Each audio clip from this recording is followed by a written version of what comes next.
Oui, merci beaucoup pour cette invitation. Effectivement, donc c'est la première fois que j'interviens dans la journée d'études, mais euh, voilà, donc très content effectivement de pouvoir apporter aussi un autre éclairage, alors qui sera très différent du précédent, puisque je ne parle pas, enfin notamment, je ne suis pas sur la question des apprentissages, mais plus sur des questions d'usage du numérique dans les situations pédagogiques et en particulier sur l'enseignement supérieur.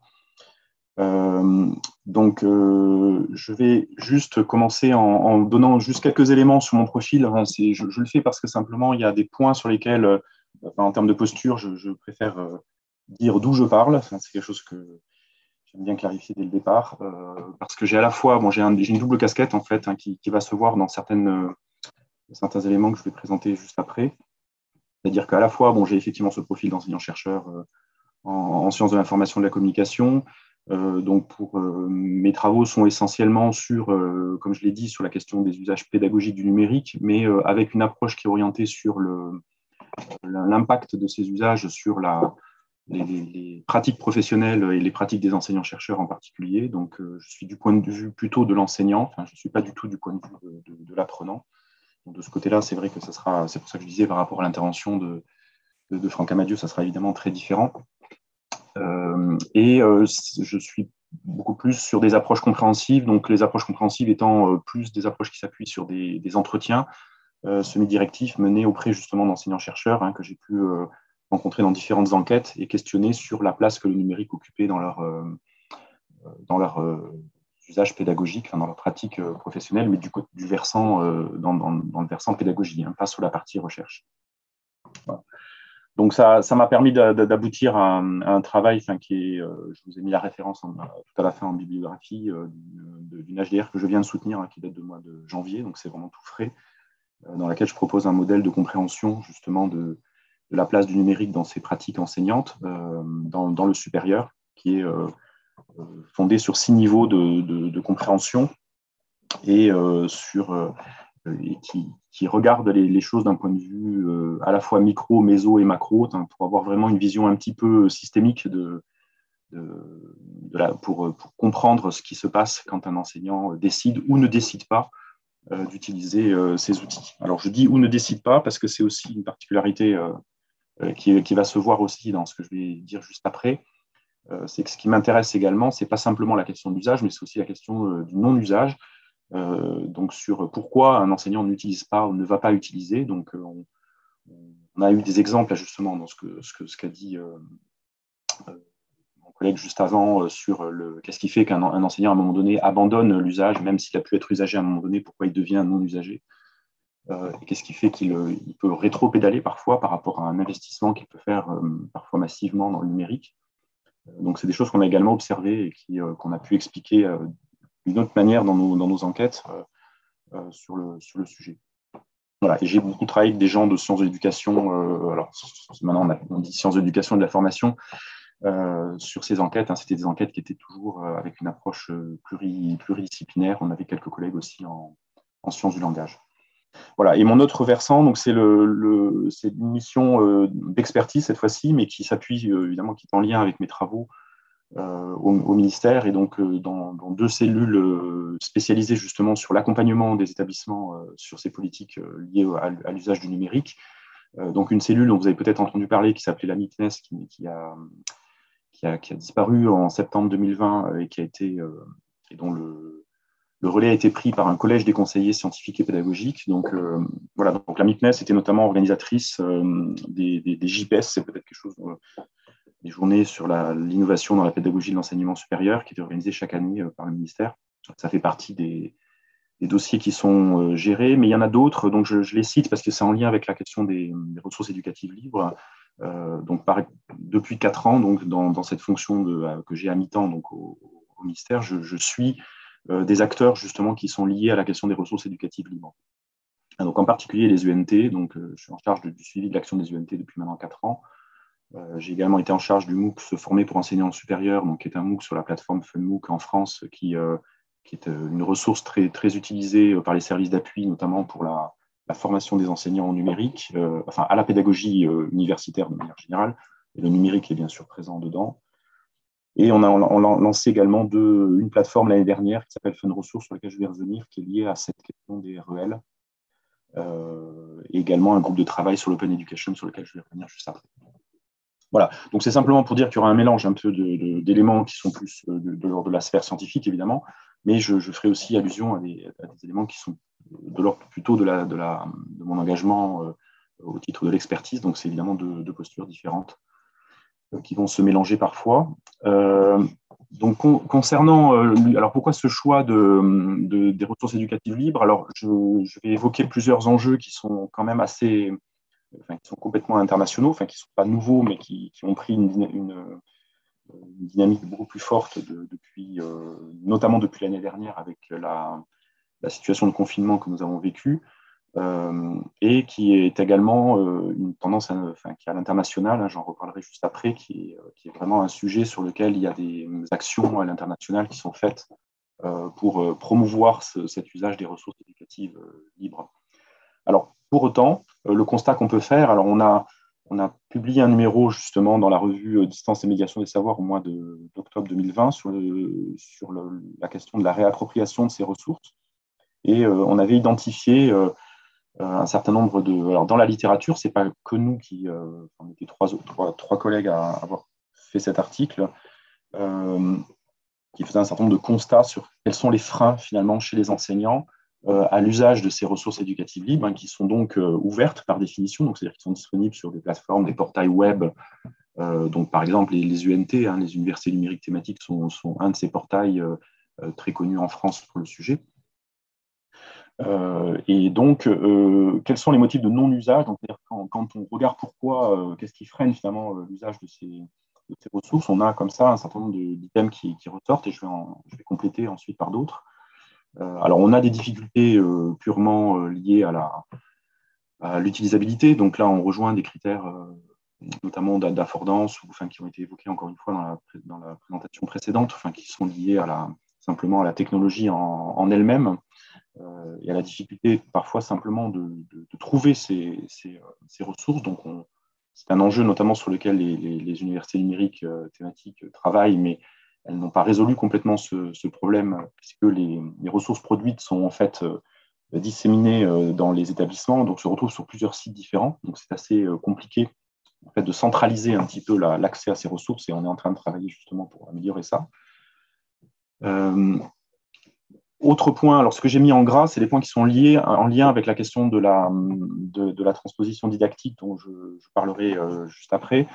Donc sur la chaîne de production éditoriale qui est propre à la conception de ces ressources, et qui en général inscrivent dans l'objet lui-même, dans la ressource elle-même, une médiation et une scénarisation pédagogique qui parfois est très forte.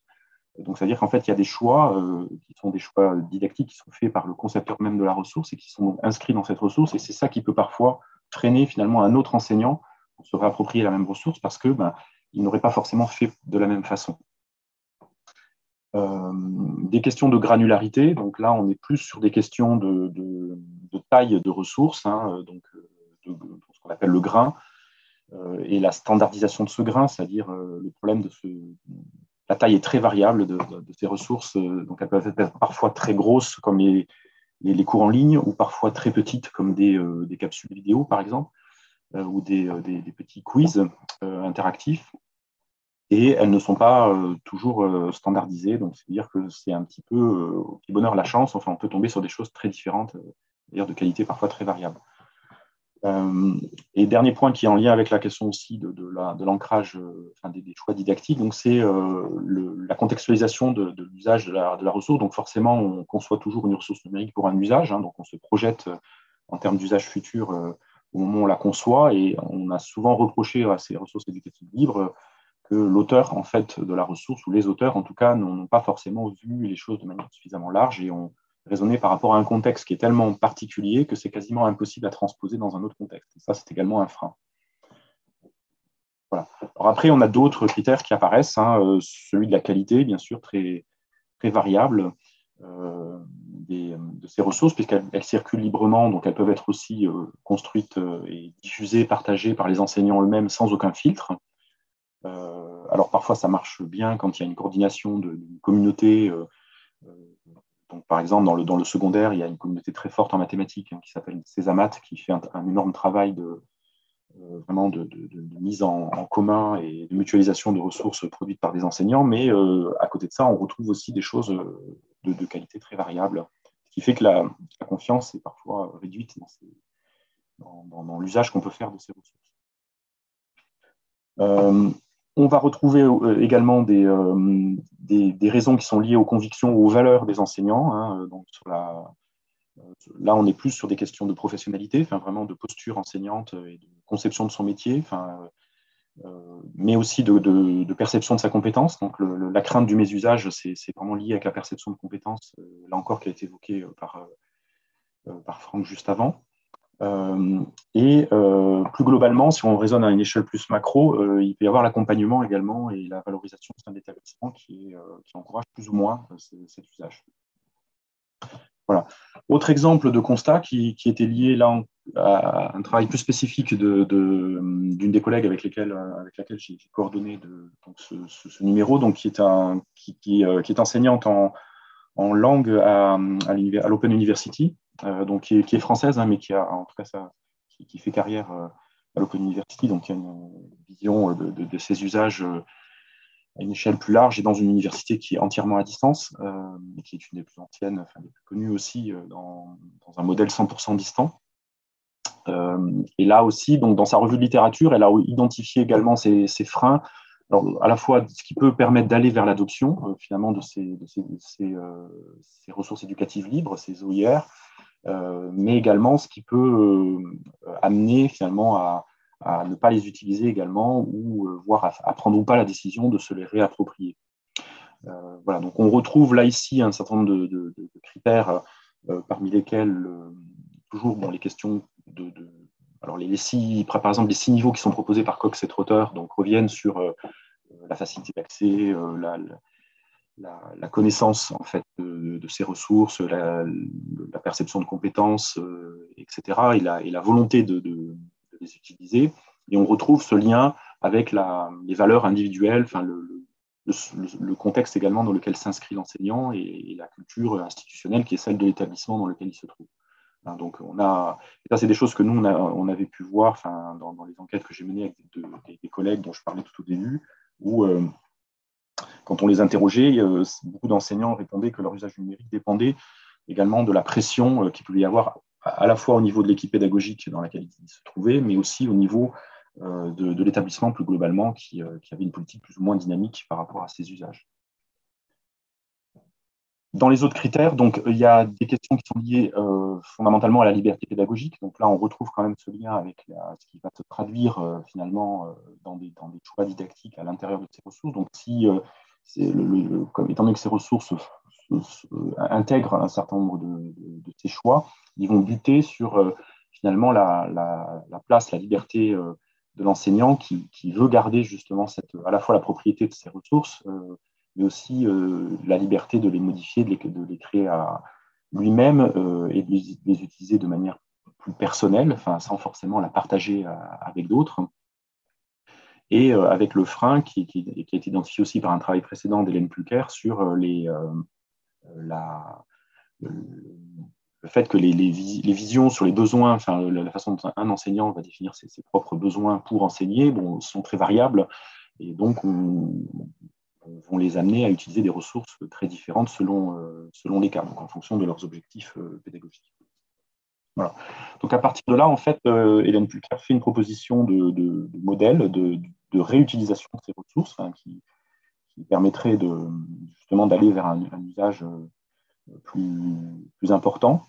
Alors, je ne vais pas développer les 5 parties de ce modèle, mais simplement focaliser sur un qui est lié vraiment à la question de l'usage et de la réutilisation en particulier, puisque les autres sont davantage sur des questions qui sont liées au rapport avec les pairs et de manière à la façon dont ils vont les diffuser par la suite.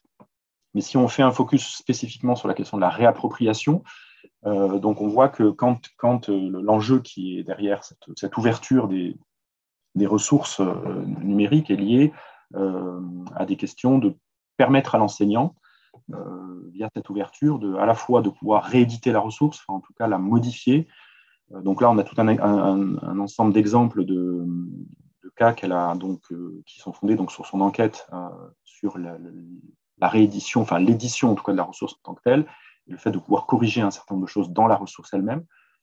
Donc par exemple corriger d'éventuelles erreurs, hein, mais aussi changer le contenu lui-même, ajouter des textes, rajouter des choses. En fait, bon, l'idée étant vraiment d'être dans cette logique d'ouverture de la ressource, ce qui, malgré le fait qu'on les appelle ressources éducatives libres, n'est pas toujours le cas. Si on prend l'exemple des MOOC que je citais tout à l'heure, c'est une ressource éducative libre, mais pour autant, quand vous êtes connecté à un MOOC sur les plateformes telles qu'on les connaît actuellement, que ce soit la plateforme française FunMOOC, mais aussi les plateformes internationales, vous n'avez jamais la possibilité, ou très rarement la possibilité, d'éditer et de modifier la ressource en tant que telle. En général, elle est conçue à l'avance et elle ne permet pas, elle est bien ouverte, mais elle n'est pas modifiable. Voilà. Or, on voit bien que l'enjeu de la réappropriation, c'est bien de permettre cette modification. Pourquoi? Parce que justement, on va avoir ce lien avec la transposition didactique, c'est-à-dire que ça permet à l'enseignant justement de faire la transposition didactique à son niveau à lui et pas de dépendre de choix qui ont été inscrits dans la ressource elle-même. Voilà. Donc, dans son modèle, on voit également qu'il y a la question de l'édition, la question d'ajouter du texte, la question aussi de modifier l'activité en tant que telle. Donc, ça veut dire qu'on peut carrément changer la scénarisation pédagogique, par exemple, les activités qui sont prévues, voire réorienter les objectifs visés par la ressource. Voilà. Et dernier exemple de ces constats, donc là, une étude qui a été menée par des collègues,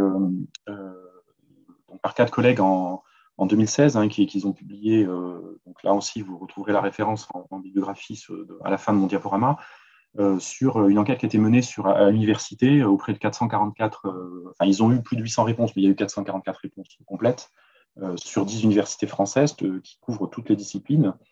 Et on voit que dans les résultats significatifs, alors là aussi, j'ai mis en gras qu'il y avait un lien plus particulier avec la question de ces ressources éducatives libres. On voit que c'est la moitié, en fait, des enseignants n'ont jamais recours à des ressources numériques qui sont un petit peu plus, qui sont différentes de ressources un petit peu, entre guillemets, basiques, c'est pas péjoratif, hein, telles que les supports de cours et les articles scientifiques. Donc là, la très grande majorité des ressources utilisées par les enseignants sont d'abord des supports de cours et des articles scientifiques. Et quand on va vers des ressources éducatives de type libre notamment, on se rend compte que ça ne concerne que la moitié d'entre eux.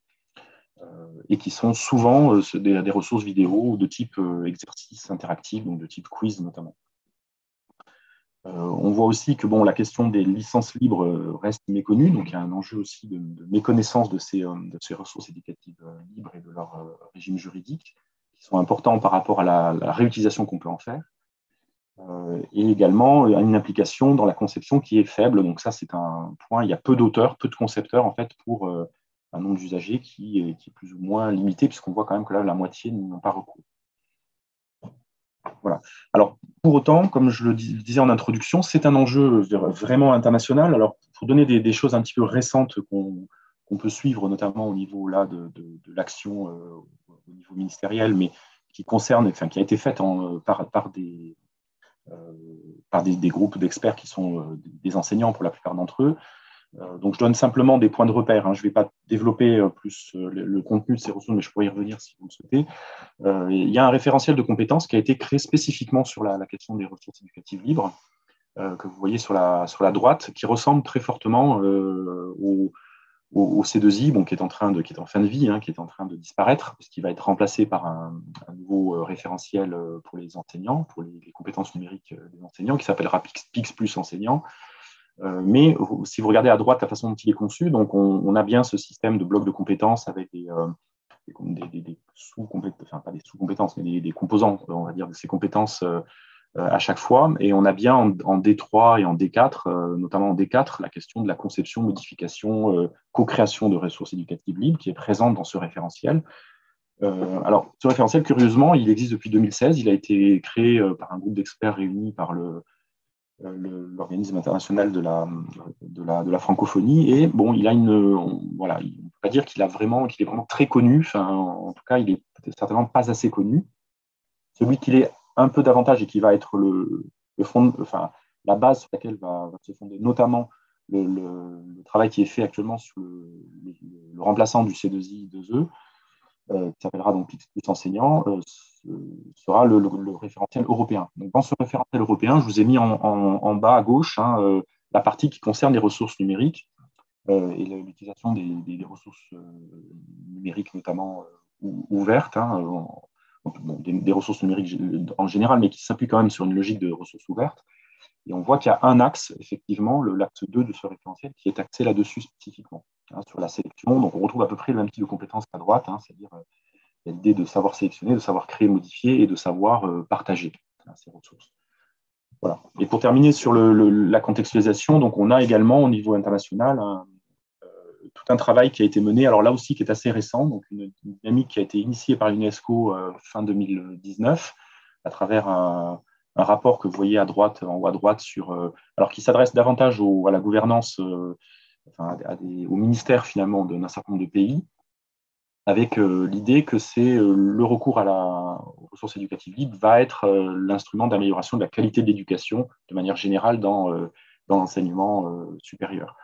Donc là, il y a un travail, bon, encore une fois, là, c'est plus de l'information, donc qui est mené par le Conseil international sur le distance learning, donc l'ICDE, l'Université numérique, donc qui représente toutes les UNT en France et le ministère, sur la zone Afrique francophone et subsaharienne, qui a commencé il y a 1 an et qu'on est en train de suivre, qui va lancer justement un travail un petit peu de lobbying auprès des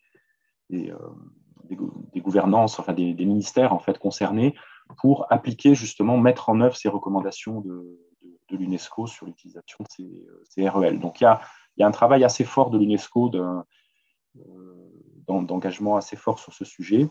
Et il y a une initiative dont vous avez peut-être entendu parler qui s'appelle B9, lancée en 2018 par l'Agence universitaire de la francophonie, l'AUF, qui est un portail qui référence plus de 13 millions de ressources. Alors il moissonne en fait des contenus qui sont issus de plein d'entrepôts, comme on dit. Donc vous avez ici un portail qui va récupérer notamment ce qu'il y a dans les UNT, mais vous voyez, il y a une quantité qui est assez impressionnante parce qu'il moissonne quasiment partout, dans les UNT, mais pas que. Ça vise vraiment à ce qu'un enseignant trouve facilement des ressources, quelle que soit leur origine. Alors, ce sont évidemment toutes des ressources éducatives libres qui sont proposées ici. Voilà. Alors ensuite, concernant la tension que ça crée justement entre l'ouverture et la didactisation de ces ressources éducatives libres, donc par rapport à tout ce que j'ai dit auparavant, donc on peut prendre l'exemple des UNT d'un côté et du portail FunMOOC de l'autre. Alors les UNT en France, je l'ai mis en haut à droite, donc ici, donc se décline en 8 champs disciplinaires. Donc il y a une UNT par champ, ou en tout cas par institution, parce que celle sur les IUT est plus liée aux IUT en tant que telle, mais sinon on est vraiment dans une approche disciplinaire. Elles ont un modèle qui est fondé sur ce que Laurent Petit avait étudié en 2009. Donc il avait fait une étude justement sur le modèle de présentation des choix éditoriaux des UNT, et il y a toujours ce choix qui balance entre 2 tendances qui sont complètement différentes et qui crée justement une tension. C'est-à-dire que sur la gauche, vous voyez ici le modèle de la chaîne éditoriale, qui est un modèle où la didactisation est assez poussée, c'est-à-dire qu'en fait, on a une ressource qui est d'une granularité assez faible, donc qui est en général un cours complet, par exemple, dans lequel la médiation, la scénarisation, l'instrumentation de la démarche, en fait, est véritablement inscrite dans la ressource elle-même. Donc là, on a quelque chose qui est plutôt utile finalement pour l'étudiant, c'est-à-dire pour l'étudiant, ça lui donne une ressource qui effectivement a une cohérence globale, mais on est vraiment sur une logique où on est placé du point de vue du concepteur, et pour un enseignant, c'est plus difficile de s'approprier ce type de ressources. Inversement, à droite, vous avez la formule du mécano-industriel qui, elle, est à l'opposé, c'est-à-dire qu'on là, on est sur une granularité très forte, avec des grains, donc on est sur des ressources numériques beaucoup plus petites, qui vont être indexées et réagençables, qui sont vraiment faites pour être réutilisées, mais qui sont de petite taille, et qui permettent, un peu comme les learning apps là, qui sont très utilisés par les enseignants dans le scolaire, et qui sont en général des ressources qui peuvent être des vidéos, des petits exercices, etc., mais qui sont de taille très petite. Voilà. Et donc, on a deux modèles on a à la fois au sein des UNT cette tension entre deux modèles où il y a ce choix entre ouverture et didactisation qui est déjà très différent. Et on le retrouve à une échelle plus large entre le portail FunMOOC, qui est le portail des MOOC français, hein, qui est financé par le ministère français, hein, parce que c'est quand même nous qui finançons une grande partie du budget de FunMOOC vient du ministère.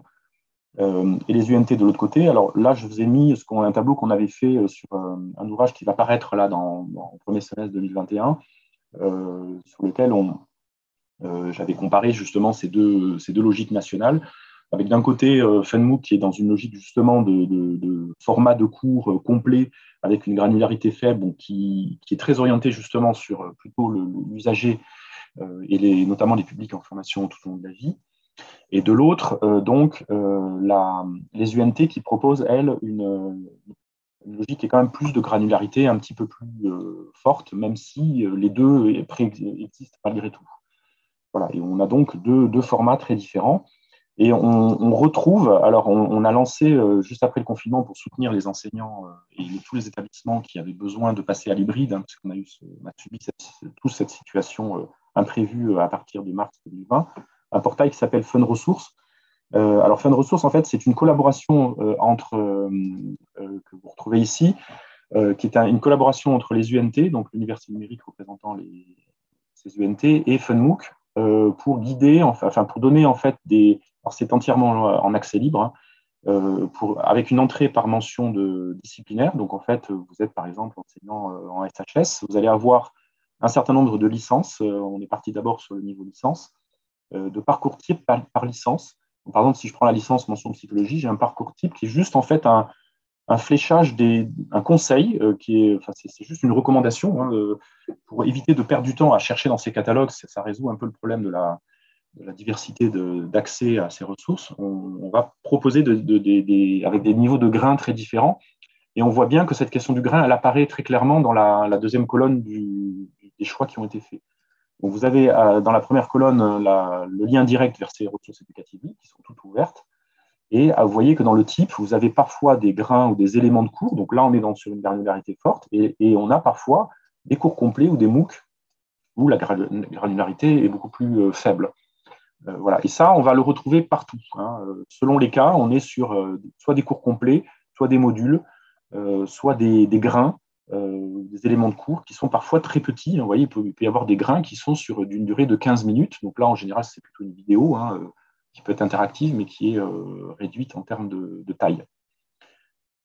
Voilà. Donc ce portail Fun Ressources montre, et il a été lancé en 2020, il est toujours actif et on est en train de continuer à y travailler, montre bien que le choix n'a toujours pas été tranché. Voilà. Donc, concernant, alors oui, juste pour préciser par rapport à Fun Ressources, en fait, je ne l'ai pas montré, mais la plateforme Fun Ressources est en fait comment dire, je la vois ici. Non, je n'arrive pas à la montrer. Ouais, bon, c'est pas grave, je n'arrive plus à accéder au haut de mon écran.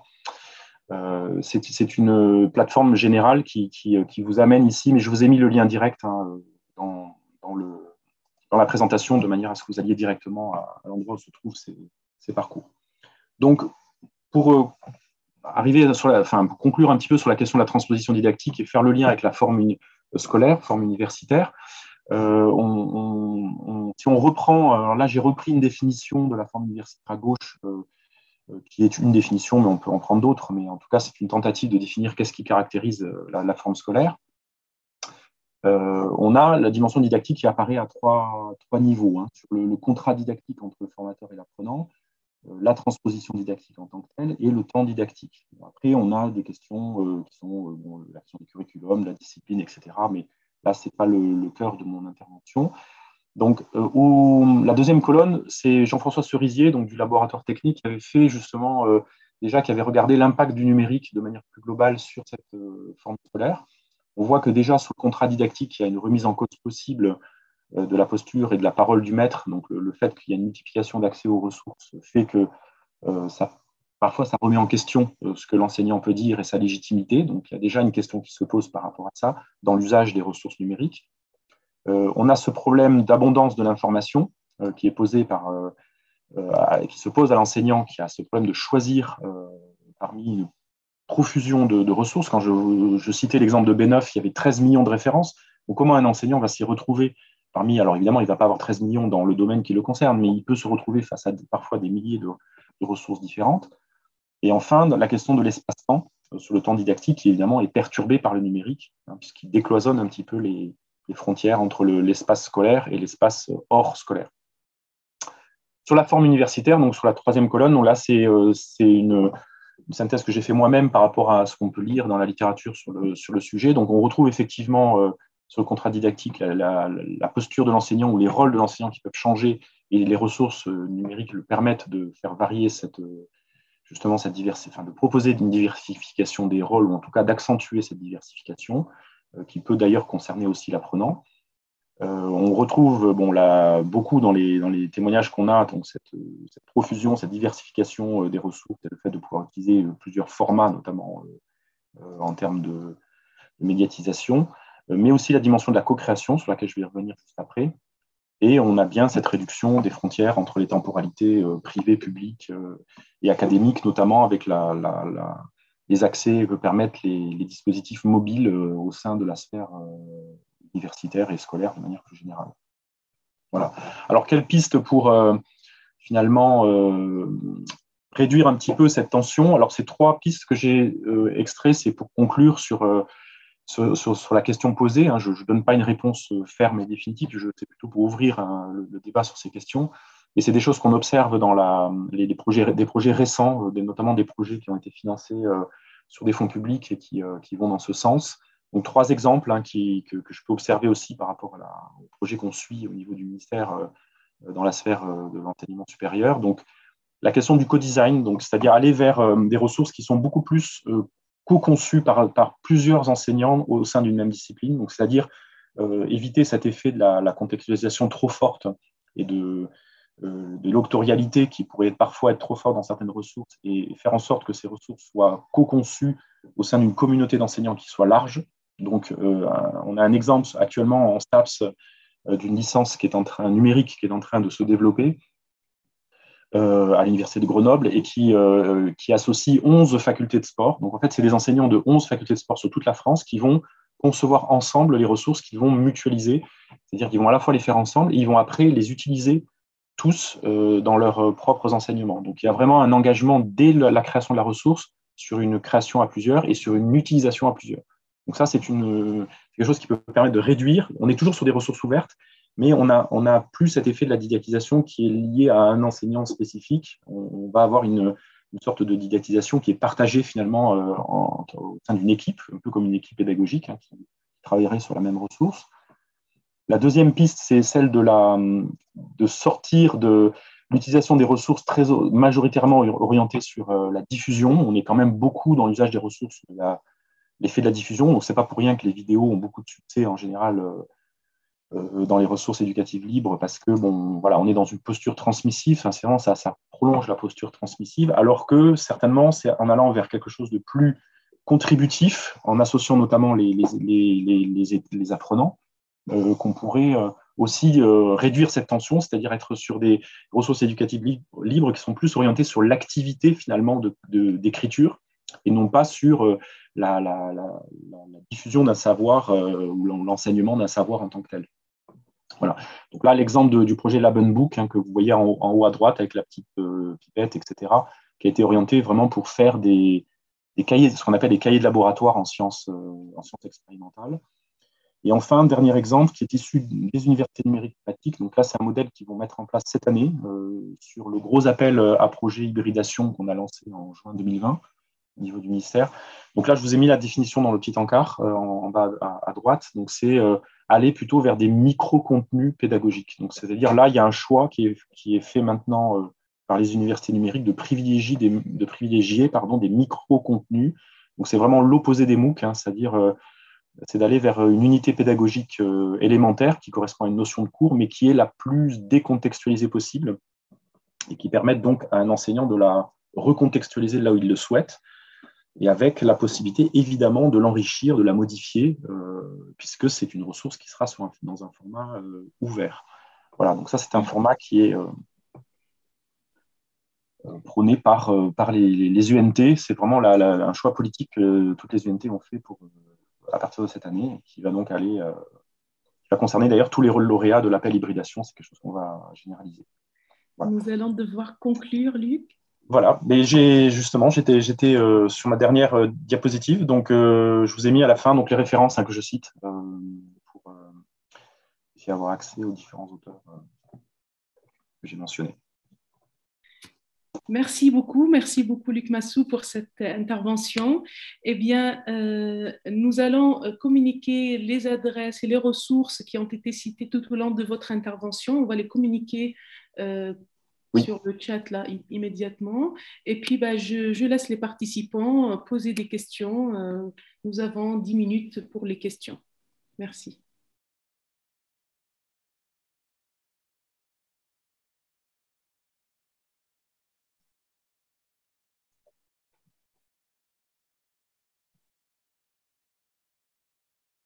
Alors pour le portail France Université, là j'ai accès de nouveau à mon juste le temps que s'il y a des questions. Donc voilà, le portail est ici. Hein, donc le point de départ en fait du portail, c'est cette page Fun Ressources qui vous permet d'y accéder,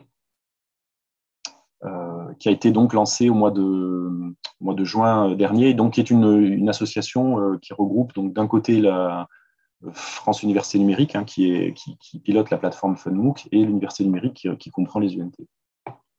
Il y a une question d'Eva Lacroix. Alors, comment gérer les normes et standards quand on partage une ressource qui peut ou doit valider sa qualité?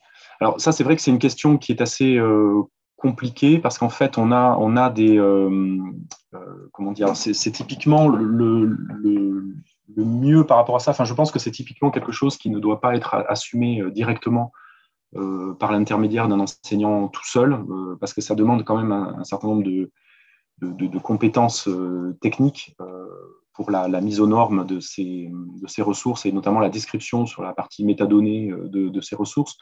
Donc là, il y a quand même des partenaires. Enfin, en tout cas, si vous êtes en France, c'est vraiment le mieux est vraiment de se rapprocher des services d'appui à la pédagogie qui sont dans les universités, et de se rapprocher également des universités numériques, parce que c'est vraiment pour ça qu'elles ont été créées en France. Hein, les universités numériques ont été vraiment créées pour gérer cette dimension de la normalisation et de la standardisation, ce qui permet justement le moissonnage ensuite de la ressource.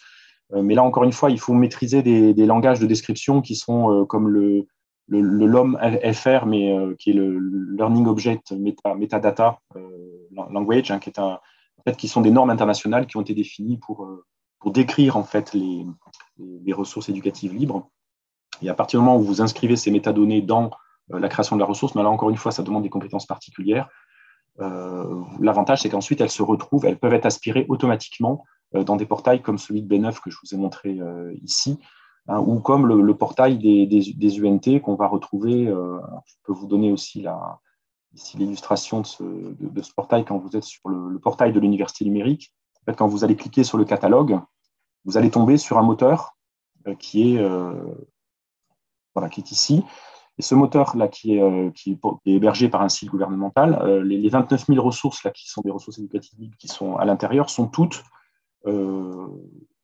récupérées de manière automatique parce qu'elles sont décrites justement par le standard l'homme sup-l'homme MFR dont je vous parlais, et qui est un langage de description de la ressource. Mais voilà, par contre, je pense que c'est complètement illusoire de penser qu'un enseignant tout seul, hein, encore une fois, il faut absolument un accompagnement, puisse mettre à ce format-là la ressource par lui-même. Donc, c'est vraiment très important qu'il y ait un appui.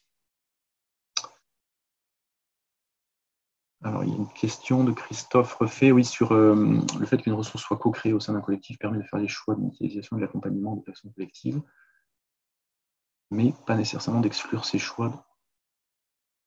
Alors, permet de faire des choix de médiation de l'accompagnement de façon collective, mais pas nécessairement d'exclure ces choix de la ressource pour la rendre.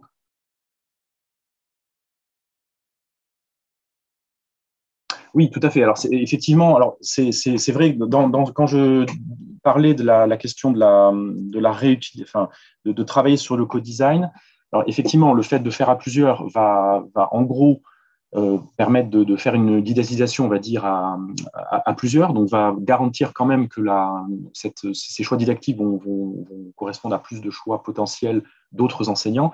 Après, on ne peut pas évidemment, on ne pourra pas exclure ces choix de la ressource en tant que telle, mais pour la rendre réutilisable, c'est l'importance vraiment de ces fameux choix ouverts, hein, c'est-à-dire de format ouvert, c'est-à-dire qu'il faut que le code d'accès à la ressource soit libre et ouvert, de manière à ce que si une équipe ou un enseignant qui reprend cette ressource et qui, malgré le fait que cette ressource a été créée de manière beaucoup plus collective que ce qu'on peut voir parfois actuellement, souhaite la modifier, il ait cette possibilité d'intervenir à l'intérieur de la ressource.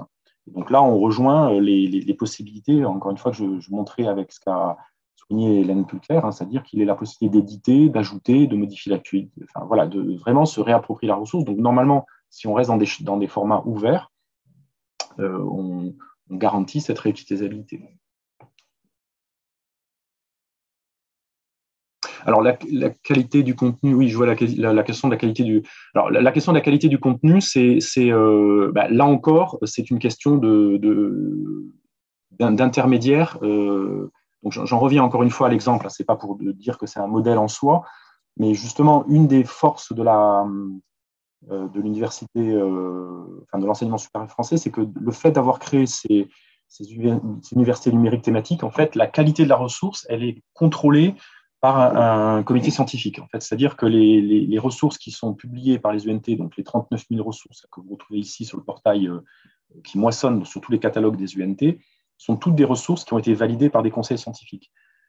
Donc le problème, évidemment, c'est qu'avec le numérique, on ne peut pas imposer à un enseignant de passer par ces intermédiaires, ces opérateurs qui sont spécialisés dans ça.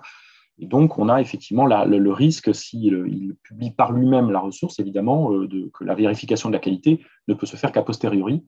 Et donc, là, on retombe sur le travers que j'avais identifié tout au début, hein, c'est-à-dire qu'on a une ressource qui va être de qualité variable, et c'est ça qui va typiquement alimenter les freins à la réutilisation de ces ressources. Donc, c'est un peu un cercle sans fin. Donc, voilà, je pense que la bonne solution, c'est vraiment de passer par des intermédiaires spécialisés, ou de passer par des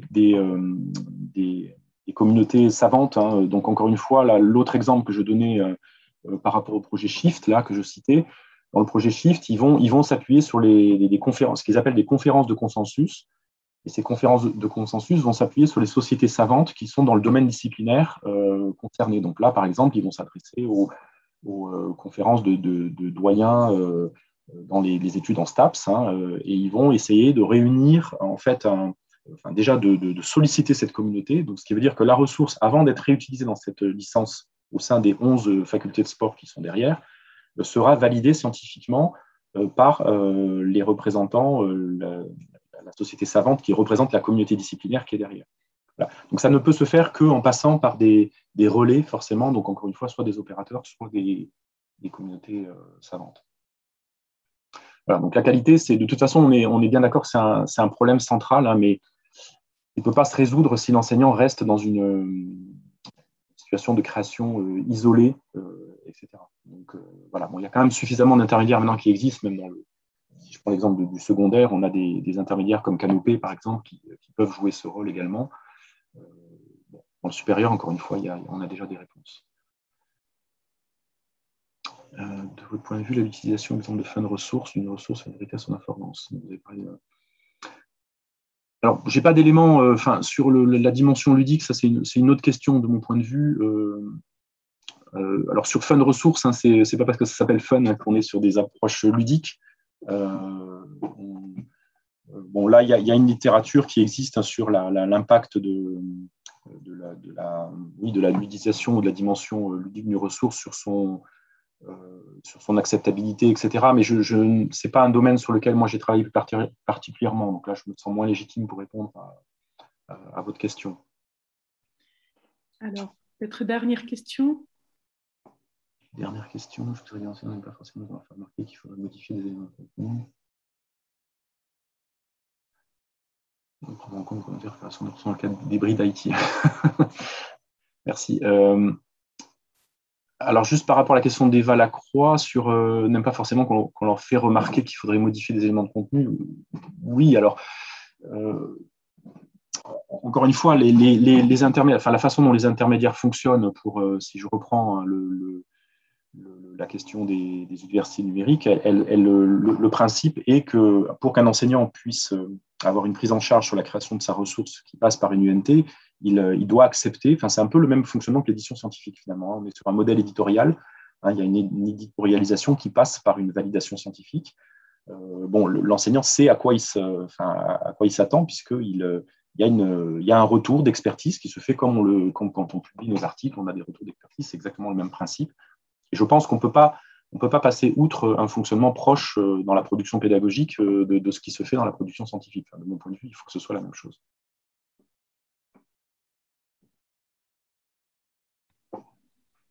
Alors, c'est comme vous voulez, hein. Il y a une toute Toute dernière dernière question, peut-être sur la profusion oui, des outils et ressources numériques sans accompagnement institutionnel. Bon, alors, je ne sais pas, ça dépend d'où vous parlez, parce que bon, c'est vrai que enfin, si on considère sur la situation française, alors c'est pas pour être pour être chauvin, mais en tout cas, il y a quand même maintenant une présence de services d'appui qui est quasiment partout. Alors, les services d'appui sont des services d'appui à la pédagogie qui sont là pour ça et qui s'appuient ensuite généralement sur des réseaux d'enseignants référents qui sont des chargés de mission TIS ou numériques qui viennent en appui dans les composantes pour accompagner les enseignants. Donc ça, c'est un rôle qu'il y a au niveau de quasiment toutes les universités maintenant. Alors c'est vrai on sait qu'il y a certaines universités qui n'ont pas ces services.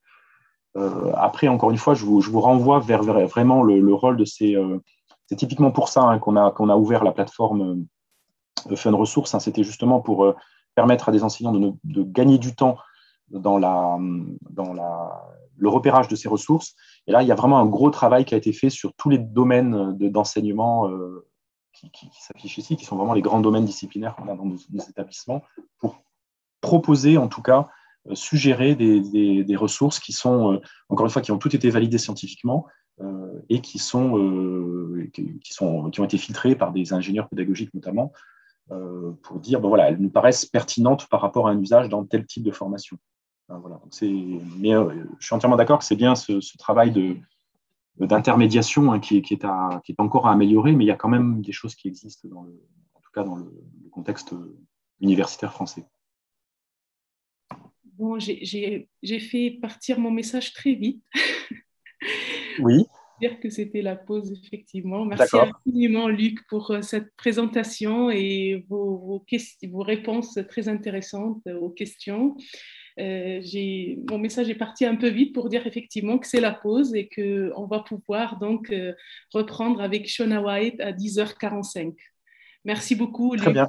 Merci beaucoup. et à bientôt.